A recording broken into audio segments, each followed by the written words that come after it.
Bismillahirrahmanirrahim.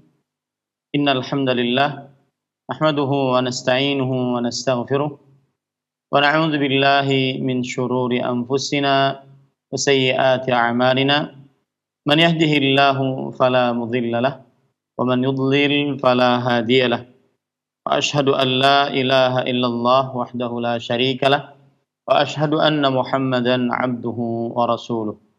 يا أيها الذين آمنوا اتقوا الله حق تقاته ولا تموتن إلا وأنتم مسلمون يا أيها الناس اتقوا ربكم الذي خلقكم من نفس واحدة وخلق منها زوجها وبث منهما رجالا كثيرا ونساء واتقوا الله الذي تساءلون به والأرحام إن الله كان عليكم رقيبا يا أيها الذين آمنوا اتقوا الله وقولوا قولا سديدا يصلح لكم أعمالكم ويغفر لكم ذنوبكم ومن يطع الله ورسوله فقد فاز فوزا عظيما أما بعد فإن أصدق الحديث كتاب الله وأحسن الهدي هدي محمد صلى الله عليه وعلى آله وسلم وشر الأمور محدثاتها وكل محدثة بدعة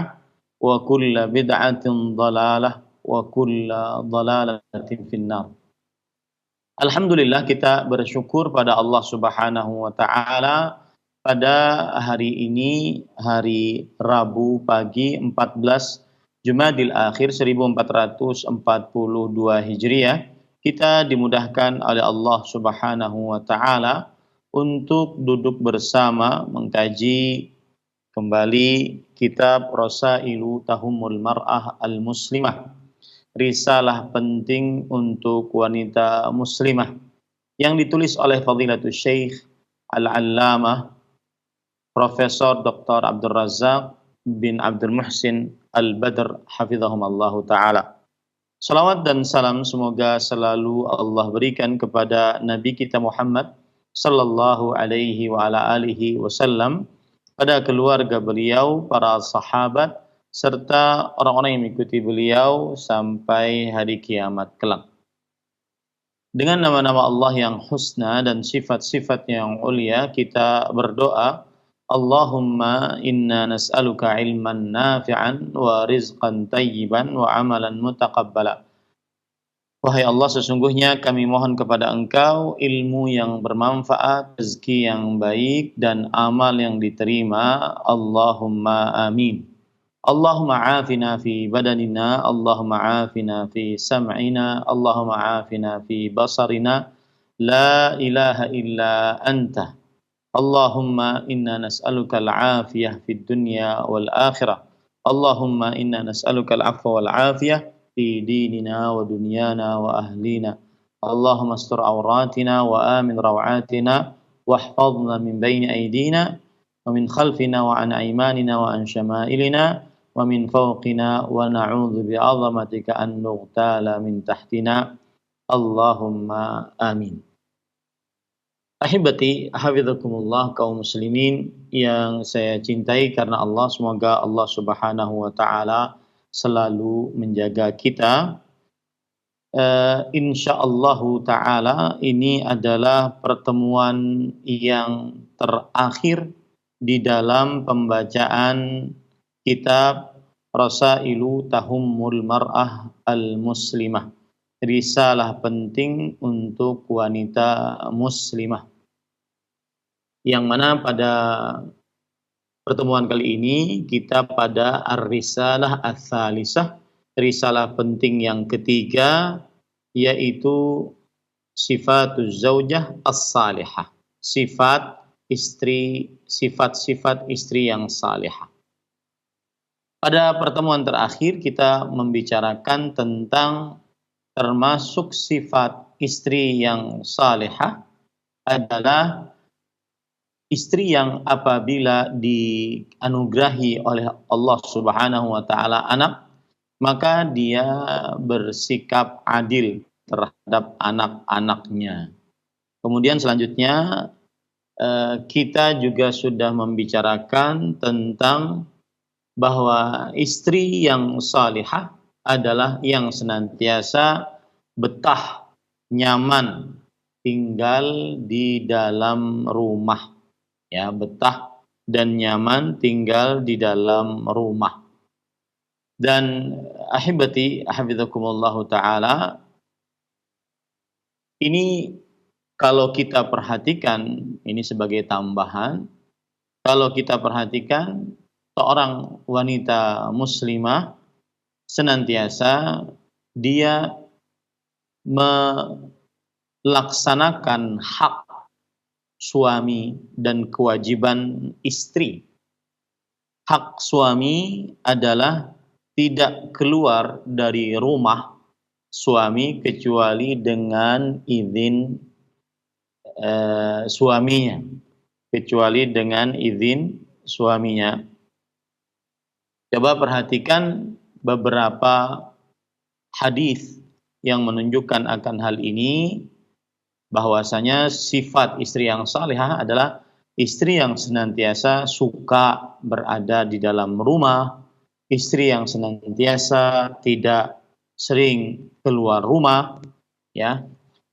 Imam Ibnu Qudamah rahimahullahu taala pernah berkata, walizauji man'uha minal khuruji min manzilihi ila ma laha minhu buddun. Seorang suami berhak melarang istrinya keluar dari rumahnya, yaitu dari rumah suami, sampai dia memiliki keperluan yang sangat diperlukan. Ya, jadi seorang suami berhak untuk melarang istrinya untuk keluar rumah. Ila ma laha minhu buddun, sampai dia memiliki sesuatu yang harus dia lakukan sehingga keluar rumah. Sawa'un aradat ziyarata walidayha aw yadataha aw hudura janazati ahadihima. Baik itu keinginan seorang istri menjenguk kedua orang tuanya, menjenguk saat kedua orang tuanya sakit, atau menghadiri jenazah salah satu dari keduanya.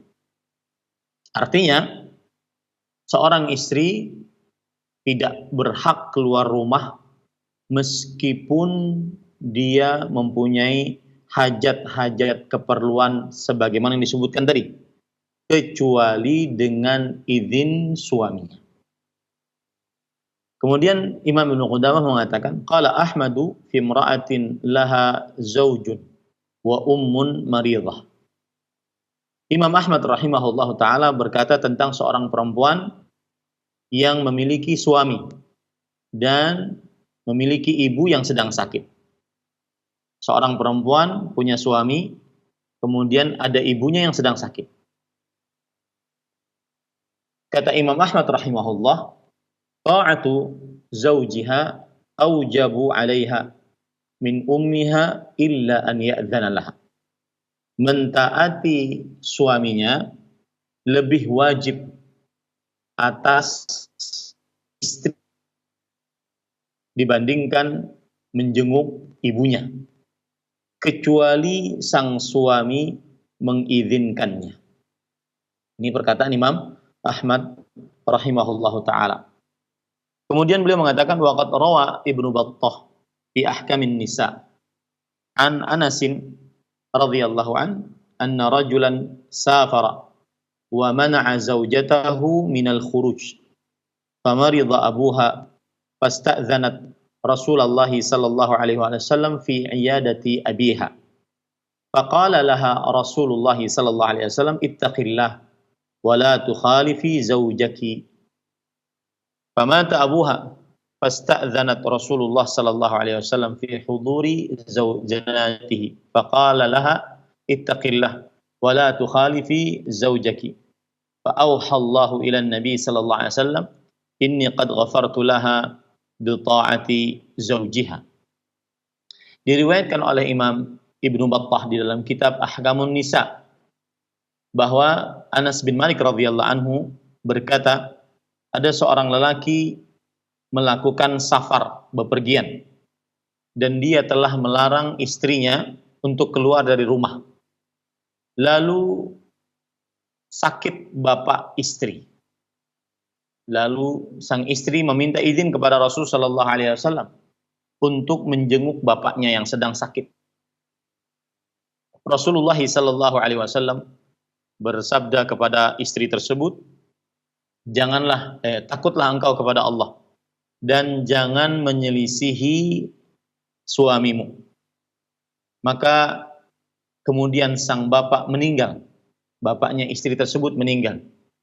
Lalu sang istri minta izin kembali kepada Rasulullah sallallahu alaihi wasallam untuk menghadiri jenazah bapaknya. Kemudian Rasulullah sallallahu alaihi wasallam bersabda, takutlah kepada Allah dan janganlah engkau selisihi suamimu. Lalu Allah Subhanahu wa taala memberikan wahyu kepada Nabi Muhammad sallallahu alaihi wa ala alihi wasallam. Sesungguhnya aku telah mengampuni perempuan tersebut dengan taatnya kepada suaminya. Hadis ini di dalamnya terdapat Ismah bin Al-Mutawakkil, seorang rawi, dan dia lemah. Dan hadis ini, para ikhwan yang dirahmati oleh Allah Subhanahu wa taala, disebutkan oleh Imam Al-Albani rahimahullahu taala bahwasanya dia adalah lemah. Hadis ini adalah lemah. Di dalamnya terdapat rawi yang bernama Ismah bin Al-Mutawakkil, dan dia rawi yang lemah, qalilud dhabti lil hadis, yahimu wahman. Dia sedikit kebenarannya di dalam hadis dan banyak kelirunya dalam hadis. Dan Imam Bukhari rahimahullah mengatakan, Ismah bin Al-Mutawakkil, aku tidak mengenalnya. Kemudian ahibati hafizakumullah taala, jadi hadis ini hadis yang lemah. Tetapi meskipun dia lemah, maka ketaatan kepada suami lebih didahulukan bagi seorang istri dibandingkan ketaatan kepada kedua orang tuanya. Kenapa demikian? Karena ketaatan kepada suami wajib dan menjenguk orang tua tidak wajib. Maka tidak diperbolehkan meninggalkan yang wajib untuk sesuatu yang tidak wajib. Dan tidak diperbolehkan istri keluar rumah kecuali dengan izin suaminya. Tetapi itu adalah pemberitahuan kepada seorang istri dan pengetahuan kepada seorang istri. Adapun untuk suami, maka tidak pantas seorang suami melarang istrinya untuk menjenguk kedua orang tuanya dan menziarahi kedua orang tuanya, karena di dalamnya terdapat pemutusan hubungan rahim antara anak dengan kedua orang tuanya. Dan di dalamnya juga terdapat nanti sang istri akan berusaha untuk memaksa dirinya menyelisih perintah suaminya. Sedangkan Allah Subhanahu wa taala telah memerintahkan suami untuk melakukan muasyarah dengan ma'ruf, bergaul dengan istri dengan cara yang baik, dan melarang istri dari menjenguk orang tuanya, menziarahi orang tuanya. Ini bukan muasyarah dengan cara yang ma'ruf.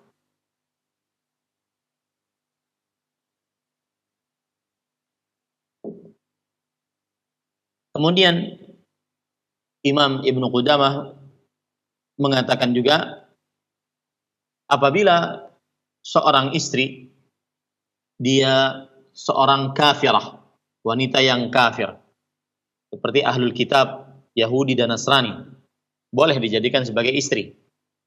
Maka sang suami boleh melarangnya untuk keluar ke gereja, karena hal tersebut bukan sebuah ketaatan.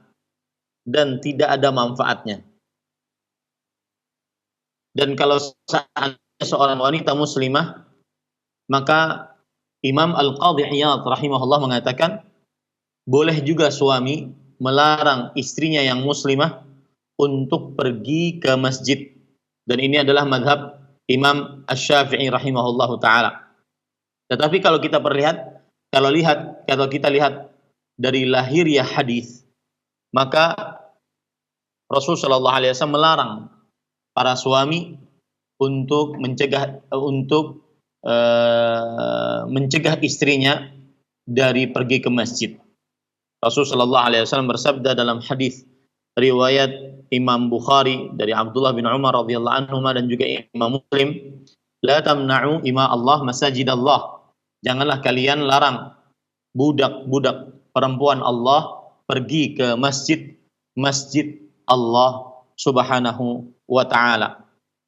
Begitu juga Abdullah bin Umar radhiyallahu anhu pernah berkata, Abdullah bin Umar radhiyallahu anhu bercerita, istri Umar bin Khattab radhiyallahu anhu, beliau ikut sholat berjamaah sholat subuh dan isya. Sholat subuh dan isya di zaman dahulu tidak seperti sekarang, terang benderang. Sholat subuh dan isya gelap, ya, berjamaah di masjid. Maka kemudian Umar bin Khattab radhiyallahu anhu bertanya kepada istrinya, kenapa kalian keluar rumah? Padahal kalian telah mengetahui bahwa Umar membenci akan hal itu. Dan Umar cemburu istrinya keluar malam-malam. Kemudian sang istri berkata, apa yang melarang Umar untuk melarangku? Apa yang melarang Umar untuk melarangku? Artinya, engkau wahai suamiku Umar, kenapa aku tidak dilarang? Kata Umar bin Khattab radhiyallahu anhu, yang melarangku adalah sabda Rasulullah sallallahu alaihi wasallam yang berbunyi, la tamna'u ima Allah masajid Allah. Janganlah kalian larang istri-istri kalian, hamba-hamba Allah yang perempuan, pergi ke masjid-masjid Allah Subhanahu wa taala.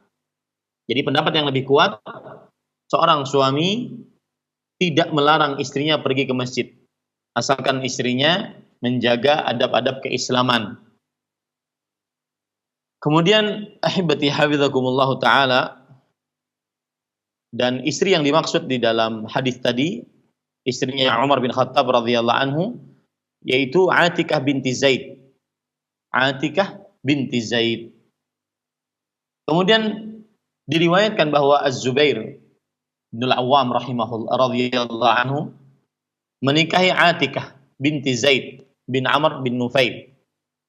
Dan beliau, Atikah radhiyallahu anha, sering pergi ke masjid. Dan Az-Zubair bin Al-Awwam radhiyallahu anhu adalah suami yang pencemburu.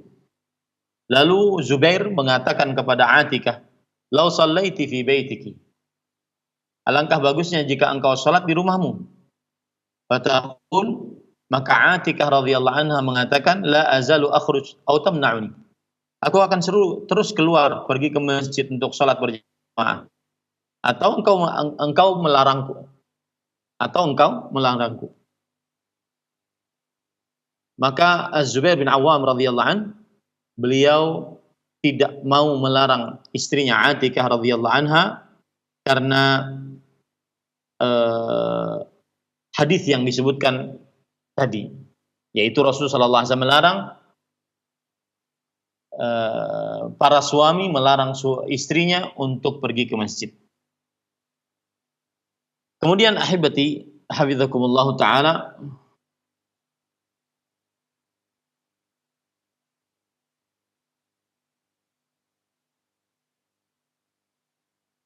Imam An-Nawawi rahimahullah berkata dalam kitab Al-Muhadzab Al-Majmu' Syarhul Muhadzab, fa in mana'aha lam yahrum alaihi.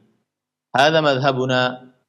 Kalau suami melarang istrinya pergi ke masjid, maka sang suami tidak melakukan hal yang haram. Dan inilah madhab Syafi'i. Jadi sebenarnya sang perempuan menurut madhab Syafi'i lebih utama sholat di rumah, dan suami boleh melarang istrinya, dan itu tidak haram bagi sang suami. Kata Imam Al-Baihaqi rahimahullah, wa bihi qala 'amatul ulama, dan dengan pendapat ini kebanyakan para ulama berpendapat dengannya. Lalu hadis yang tadi bagaimana cara menjawabnya? Maka kata Imam Al-Baihaqi rahimahullah, annahu nahyu tanzih. Larangannya bukan larangan keharaman, akan tetapi larangannya adalah larangan kemakruhan. Kenapa demikian? Lianna haqqaz zauj fi mulazamatil maskan wajib, fala tatrukuhu li fadilah. Karena hak suami agar sang istri selalu berada di dalam rumah, hukumnya wajib bagi sang istri untuk mentaatinya. Maka sang istri tidak boleh meninggalkan kewajiban tersebut karena hanya ingin menggapai sebuah keutamaan, sebuah fadilah, bukan yang wajib, yaitu sholat di masjid. Nah, ini ahibati hafizakumullah ta'ala. Jadi menurut madhab Imam Asy-Syafi'i rahimahullahu ta'ala, bahwa seorang suami berhak untuk melarang istrinya hatta pergi ke masjid. Adapun larangan Rasulullah SAW hanya larangan kemakruhan, bukan larangan keharaman. Kenapa? Karena ketaatan kepada suami lebih wajib, dan seorang istri tidak boleh meninggalkan yang wajib hanya untuk mendapatkan sebuah fadilah, sebuah keutamaan yang tidak wajib, yaitu pergi ke masjid bagi perempuan.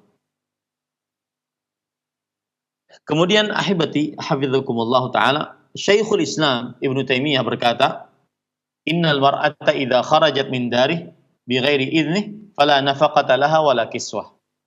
Sesungguhnya seorang istri jika keluar dari rumahnya, dari rumah suaminya tanpa izin suaminya, maka tidak ada nafkah untuk sang istri tersebut, dan juga tidak ada pakaian. Artinya suami tidak wajib untuk menafkahi sang istri jika dia keluar rumah tanpa izin suaminya.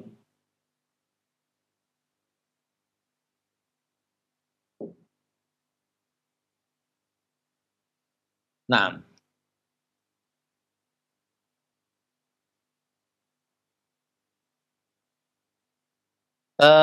di dalam kitab Al-Muhadzab yang ditulis oleh Imam Asy-Syirazi juga mengatakan, wala yajuzun lin-nisa ziyaratul qubur lima rawa atau ruwiya an Abi Hurairah radhiyallahu anhu anna Rasulullah sallallahu alaihi wasallam la'ana zuwaratil qubur.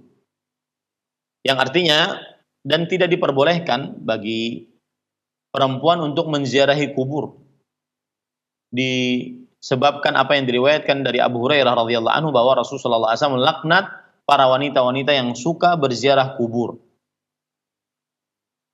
Maka pada ikhwan yang dirahmati oleh Allah Subhanahu wa taala, hal ini disebabkan karena li'anna khurujahunna lil maqabir madhinnatan wa sababun li umurin muharramah minal jaza' wa nahwihi.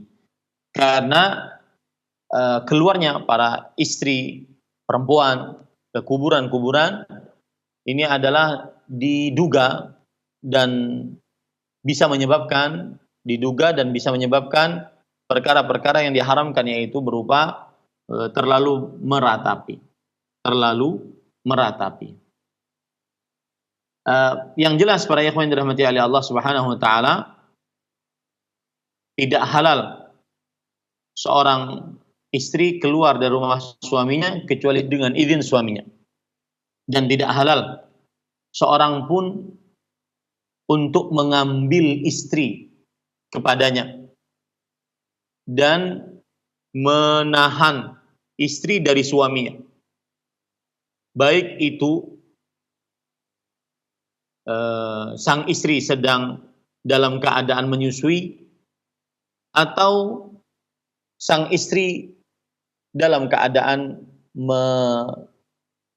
menerima ajakan tersebut, atau perkara-perkara lainnya. Wa idza kharajat min baiti zawjiha bighairi idzni kana nashijatan 'asiyatan lillahi wa rasulih wa mustahiqqatan lil 'uqubah. Dan jika keluar dari rumah suaminya tanpa izin suaminya, maka berarti istri tersebut dia telah melakukan perbuatan nusyuz, yaitu bermaksiat kepada suami dan bermaksiat kepada Allah dan Rasulnya, dan berhak mendapatkan siksa dari Allah Subhanahu wa taala. Ini disebutkan di dalam kitab Majmu'ul Fatawa. Ini menunjukkan bahwasanya seorang istri tidak diperbolehkan bermudah-mudah untuk menjadi kharrajatan wallajatan, suka keluar rumah, kemudian juga suka jalan-jalan dan seterusnya. Nah, kemudian ahibati hafizakumullah taala, sifat yang terakhir yang dibawakan oleh penulis di sini, dan ini adalah sifat pembahasan yang terakhir di dalam kitab ini. Nanti kita akan bicarakan dengan Roja TV atau Radio Roja, yang kitab selanjutnya yang akan kita bahas insyaallah taala. Wa min sifatiz zaujati salihah adamu ifsha'i sirri zauj wal umuril khassati baina zawjain hatta law waqa'a bainahuma furqah wa lam yatahaqqaq wi'amun fa kullun minhuma alaihi an yattaqi Allah jalla wa ala fi hadzal amr.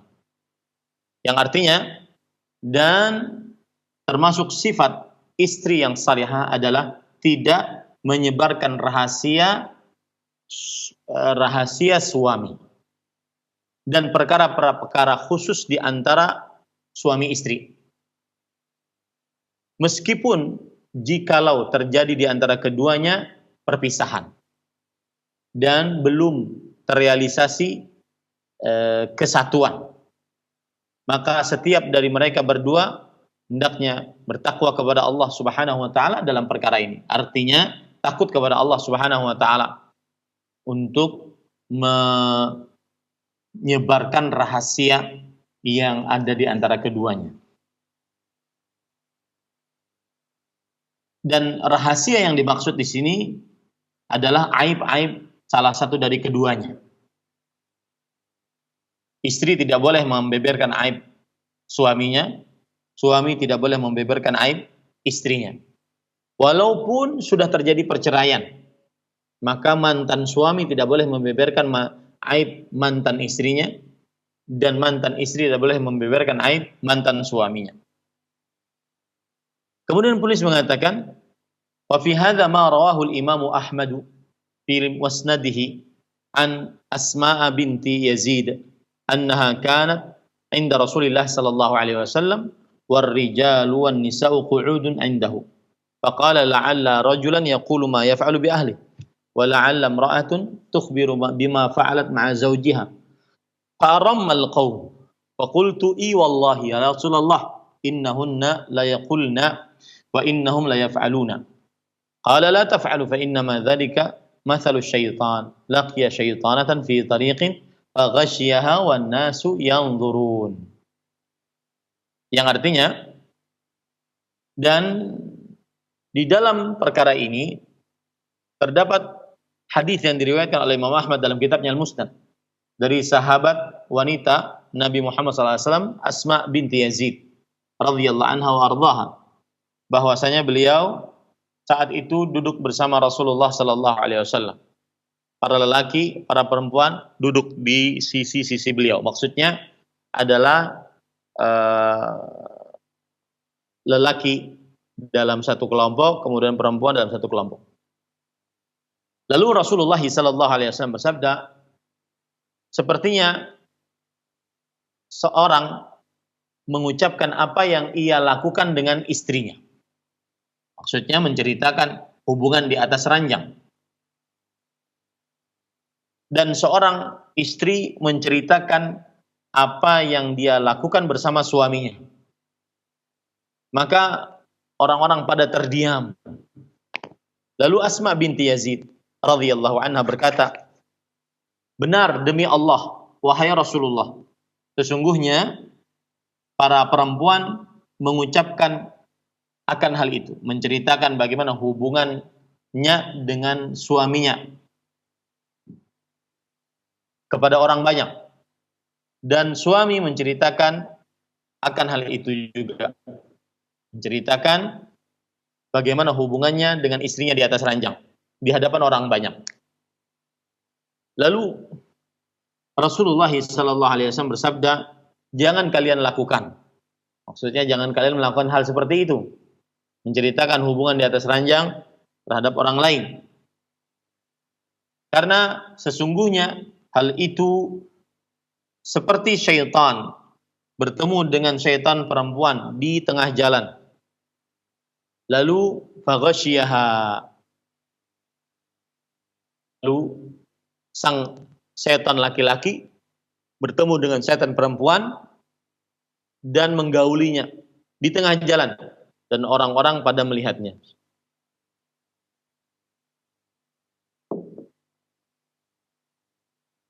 Kata Syekh Al-Allamah Profesor Dr. Abdul Razak bin Abdul Muhsin Al-Badr hafizahullah taala, fa qauluha, Asma binti Yazid radhiyallahu anha berkata, innahunna la yaqulna wa innahum la yaf'aluna, sesungguhnya para perempuan mengucapkan akan hal itu dan para lelaki melakukan akan hal itu.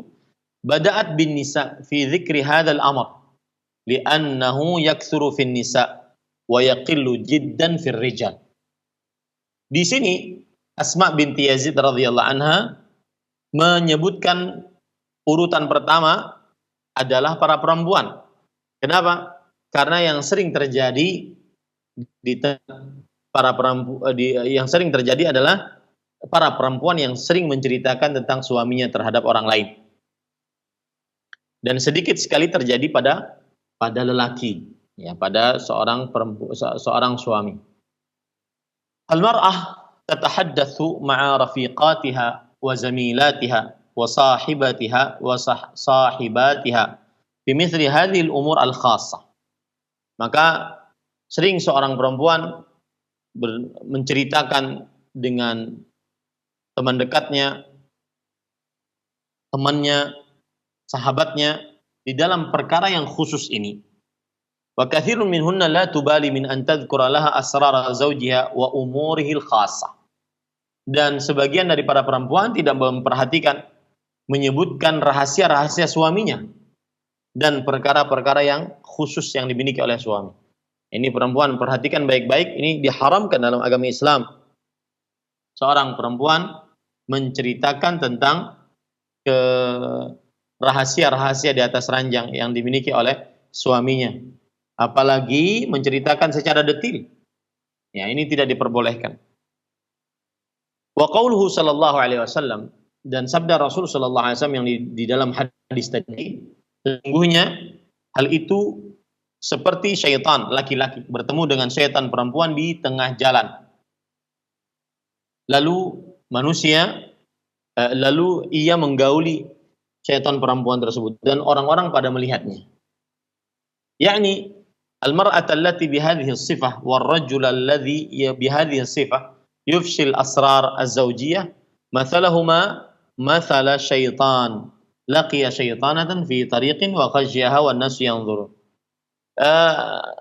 Maksudnya adalah seorang perempuan dengan sifat seperti ini dan seorang laki-laki dengan sifat seperti itu adalah yang menyebarkan rahasia-rahasia suami istri.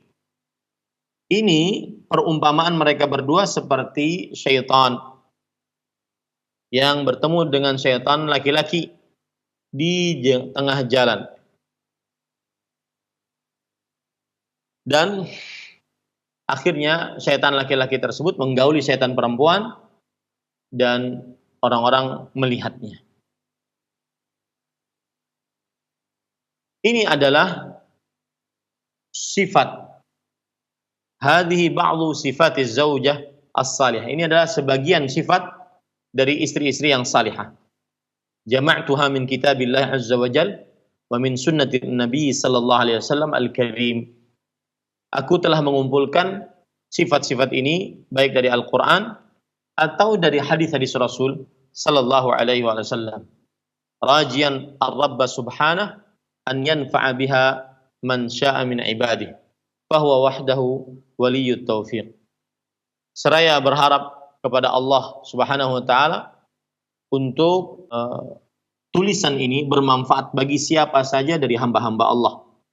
Maka Allah lah satu-satunya yang memberikan petunjuk.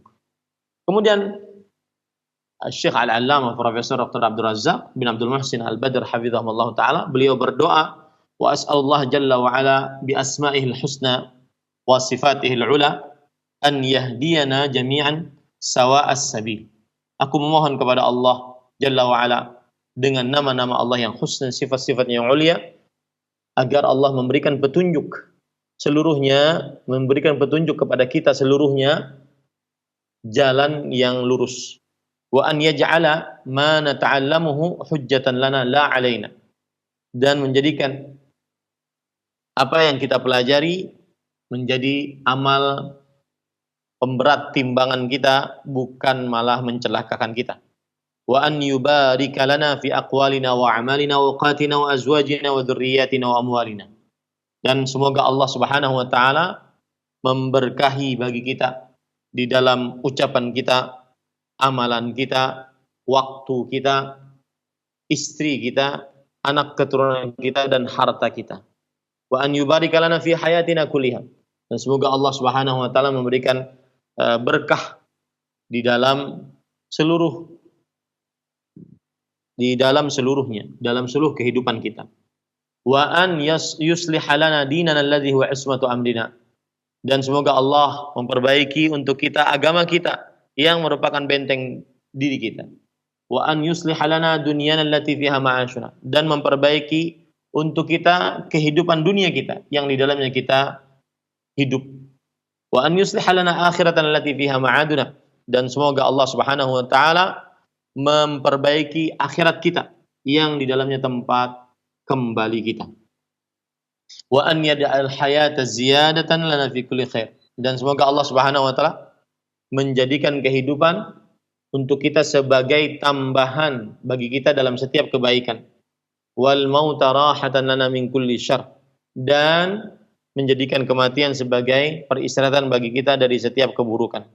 Wa an yusliha nisa'al muslimina wa banatihim. Dan semoga Allah Subhanahu wa taala memperbaiki para perempuan kaum muslimin, anak-anak perempuan kaum muslimin. Wa an yahdiyahunna sawa'as sabil. Semoga Allah Subhanahu wa taala memberikan petunjuk kepada para perempuan muslimah seluruhnya, ya, jalan yang lurus. Wa an yaruddahunna ilaihi raddan jamila. Dan semoga Allah Subhanahu wa taala memperbaiki, mengembalikan para perempuan muslimah kepada jalan yang baik. Wa an yu'idhahunna minal fitani kulliha ma dhahara minha wa batan. Semoga Allah Subhanahu wa taala menjaga para perempuan muslimah dari godaan-godaan seluruhnya, baik yang nampak ataupun yang tersembunyi. Wa an yuwaffiqana jami'an li kulli khair yuhibbuhu wa yardah. Dan semoga Allah Subhanahu wa taala memberikan petunjuk kepada kita seluruhnya untuk mengerjakan setiap kebaikan yang kita cintai dan kita ridhai. Innahu tabaraka wa ta'ala sami'ud du'a. Sesungguhnya Allah Subhanahu wa taala Maha mendengar akan doa, wa huwa ahlur raja, dan Allah Subhanahu wa taala yang paling pantas untuk diharapkan, wa huwa hasbuna wa ni'mal wakil, dan Dia Allah Subhanahu wa taala pencukup kita dan sebaik-baik tempat bersandar. Wa akhiru da'wana anil hamdulillahi rabbil alamin. Dan akhir doa kita adalah segala puji hanya milik Allah Rabb semesta alam. Wa sallallahu wa sallama wa barak wa an'am ala abdihi wa rasulihi wa mustafahu Muhammadun ibni Abdillah salawatullahi wa salamuhu alaihi wa ala alihi wa sahbihi ajma'in. Itulah semoga salawat dan salam dan berkah dan nikmat atas hamba dan rasulnya sallallahu alaihi wasallam dan utusannya Muhammad bin Abdullah sallallahu alaihi wasallam, dan atas keluarga beliau, para sahabat beliau seluruhnya. Alhamdulillah alladzi bi ni'matihi tatimmus salihat. Akhirnya di masa pandemi Covid-19,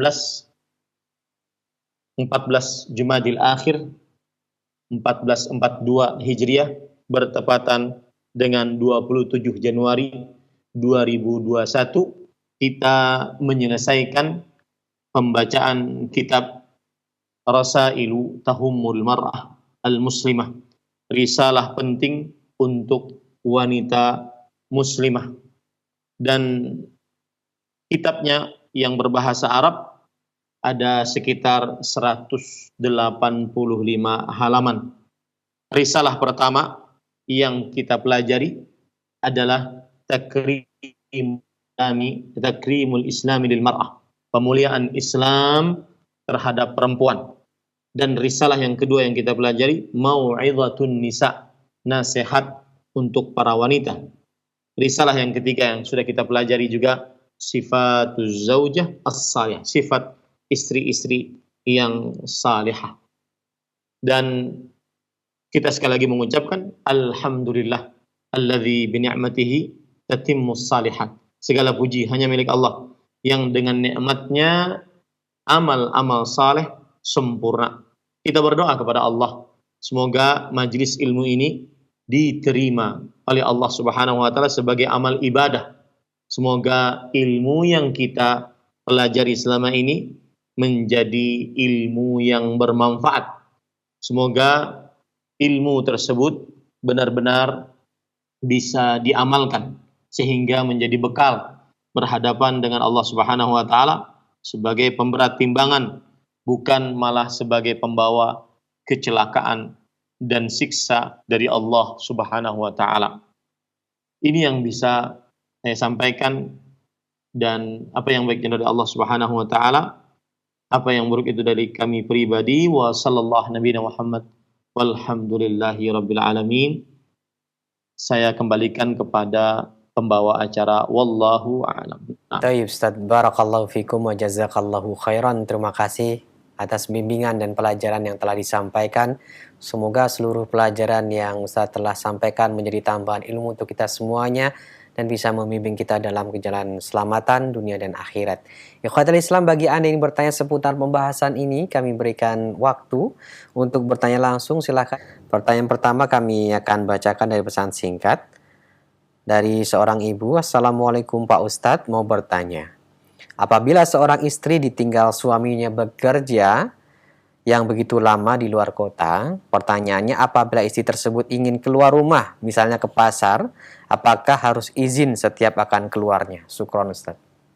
Alhamdulillah, wassalatu wassalamu ala rasulillah wa ala alihi wa sahbihi wa man wala. Jawabannya adalah di situ ada dua macam izin. Yang pertama, izin yang mutlak, dan yang kedua, izin yang muqayyad. Izin yang mutlak artinya adalah yang bebas. Kemudian yang kedua, izin yang terbatas.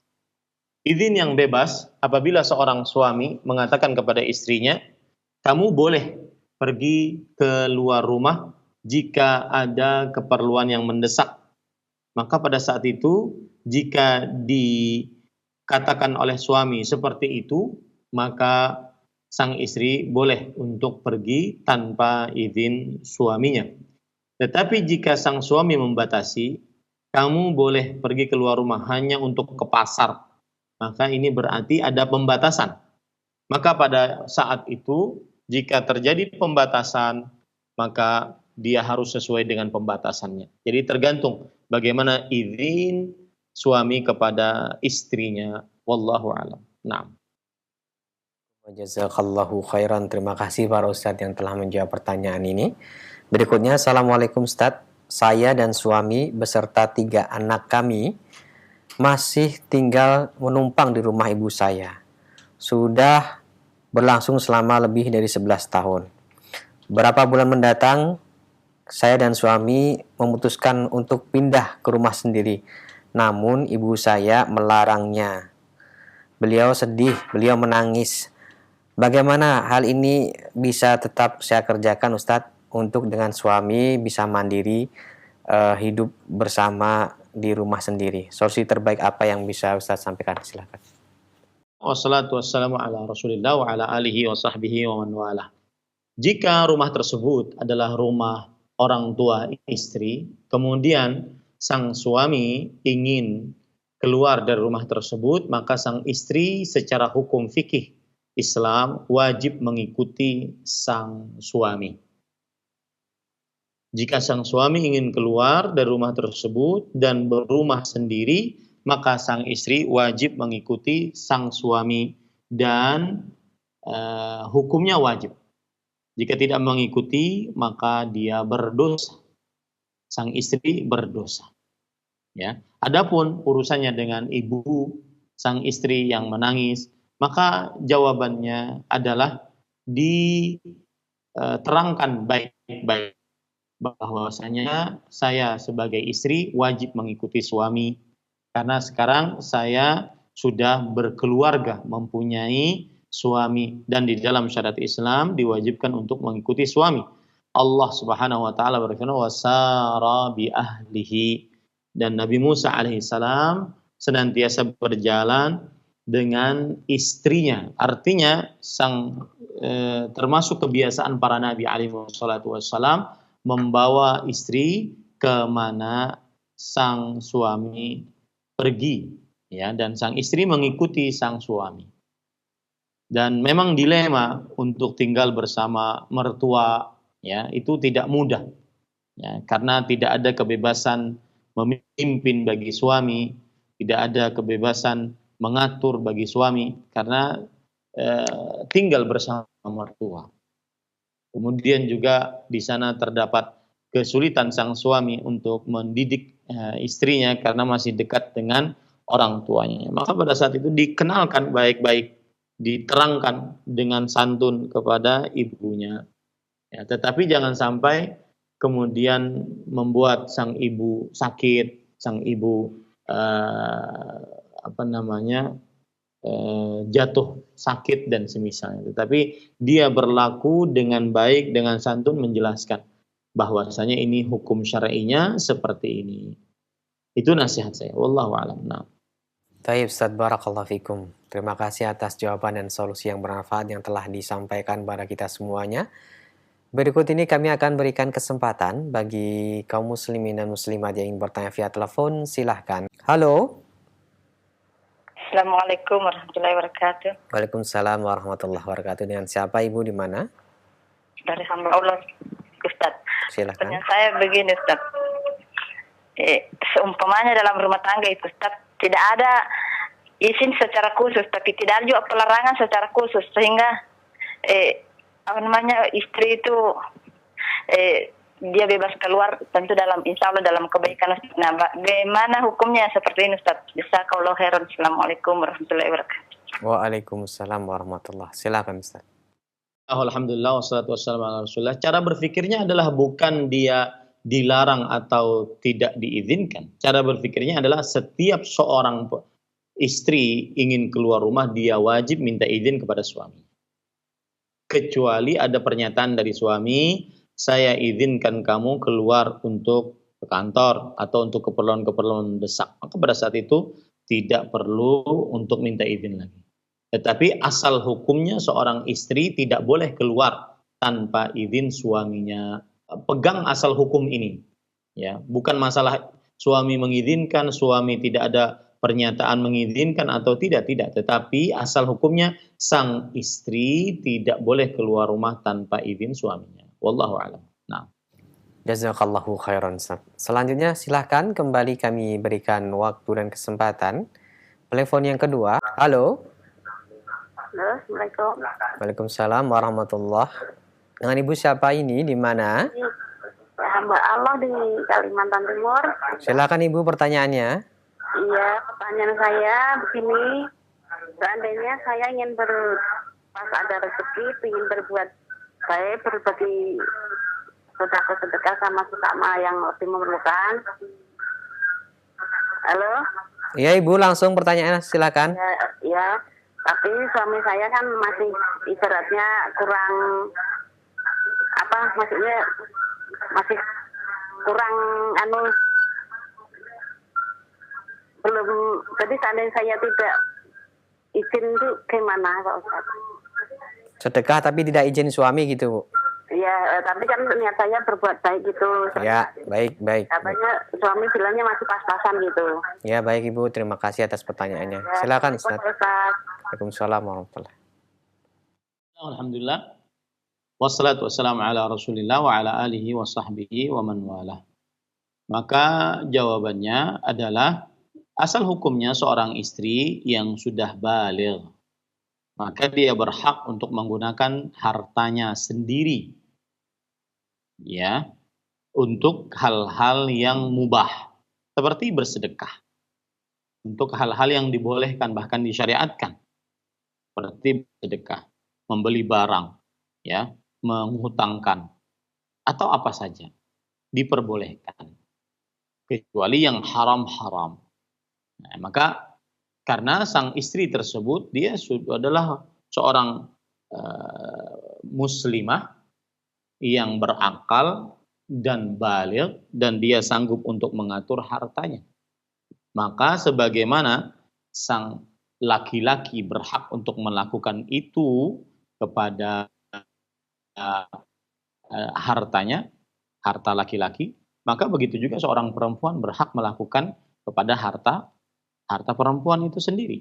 Dan pada saat itu sang suami tidak berhak untuk mengatur istrinya tentang pengaturan harta istrinya.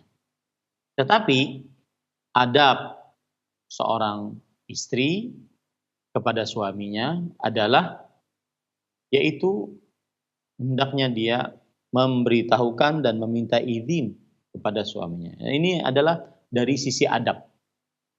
Rasulullah sallallahu alaihi wasallam bersabda, "La tantahikul mar'atu syai'an min maliha illa bi'izni zaujiha." Seorang istri tidak diperbolehkan untuk menghabiskan dari hartanya kecuali dengan izin suaminya. Dan ini dari sisi adab. Ya, dari sisi adab lebih baik dia izin dengan suaminya. Itu kalau harta sang istri. Tuh, kalau harta sang suami bagaimana? Wah, lebih wajib lagi untuk minta izin kepada suaminya.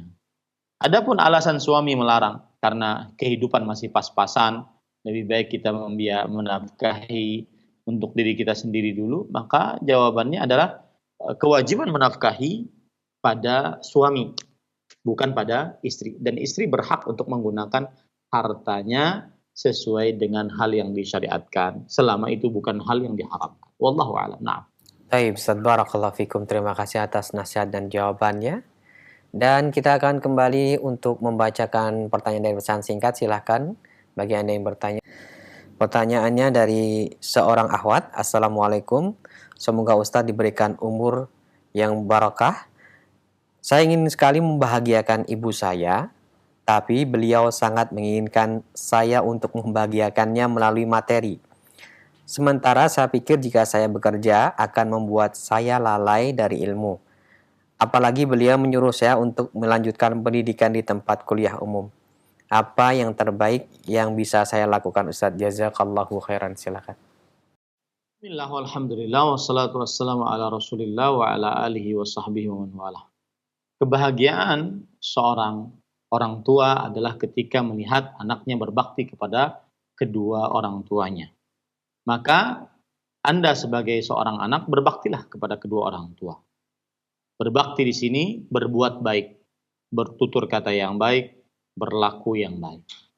Adapun urusan pemberian hadiah, harta, maka seorang muslimah dia di bawah kuasa sang suami.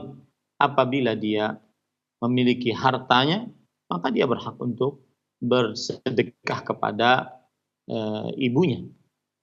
Dengan sebagaimana sudah kita sebutkan tadi, minta izin kepada sang suami sebagai adab, bukan sebagai kewajiban. Maka sekali lagi saya katakan, berbaktilah kepada kedua orang tua, kecuali dalam perihal yang maksiat. Seperti misalkan orang tua memerintahkan untuk kuliah yang umum. Maka pada saat itu, jika di dalamnya tidak terjadi penyimpangan agama pada saat kuliah tersebut, lakukanlah. Tapi jika terjadi penyimpangan agama, maka jangan dilakukan. Karena la ta'ata li makhluqin fi ma'siyatil khaliq. Tidak ada ketaatan kepada seorang makhluk di dalam perihal bermaksiat kepada Allah Subhanahu wa taala. Maka saya nasihatkan berbaktilah kepada kedua orang tua, terutama ibu, ya. Dan bermacam-macam bakti, macam-macam caranya, baik dengan bertutur kata yang baik, berkelakuan yang baik, pemberian yang bagus dan baik sesuai dengan kemampuan seorang anak tersebut. Semoga kita semua menjadi anak-anak yang berbakti kepada kedua orang tua. Ini yang bisa saya sampaikan. Sallallahu Nabi Muhammad walhamdulillahi rabbil alamin. Wassalamualaikum warahmatullahi wabarakatuh.